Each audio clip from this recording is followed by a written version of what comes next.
Apparemment, si tu sais pas si t'es de droite ou de gauche, bah c'est que t'es de droite. Là, on vient de passer une séquence électorale forte avec les élections municipales et on se lance dans une année présidentielle. Et il y a des gens qui sont convaincus, qui vont voter à chaque élection et qui sont même parfois militants d'un parti. Il y a aussi des gens qui savent simplement s'ils sont d'extrême droite, du centre, de gauche ou d'extrême gauche. Et puis il y a ceux qui savent pas trop. Si tu fais partie de ces personnes, t'as peut-être déjà entendu ça, bah si tu sais pas, c'est que t'es de droite.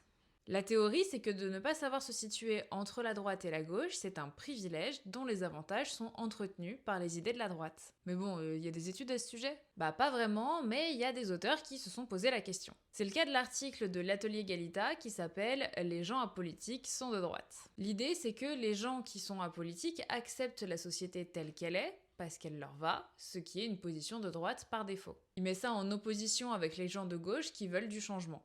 Pour expliquer ça, il prend l'exemple tout simple du chauffage. Les gens qui ont froid s'intéressent au thermostat, alors que les gens qui trouvent la température agréable, bah ils s'en fichent. Dans cet exemple-là, la température c'est la société et le thermostat c'est la politique. Mais c'est une théorie qui est contestée.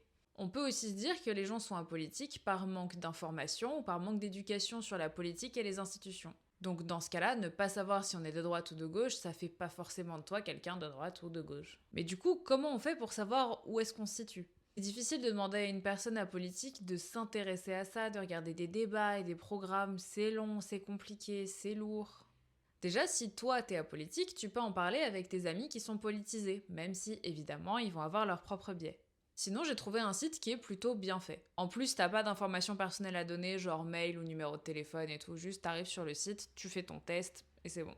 Ça s'appelle Politiscales et t'as 117 questions à répondre, donc c'est long mais c'est assez précis. Et puis à la fin, t'as un tableau avec des pourcentages pour savoir où est-ce que tu te situes sur les questions de justice, de capitalisme, de société, tout ça.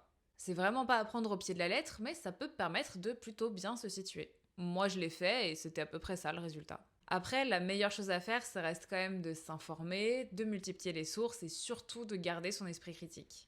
Mais je te l'accorde, c'est plus long. Oublie pas de t'abonner et dis-moi ce que t'en penses.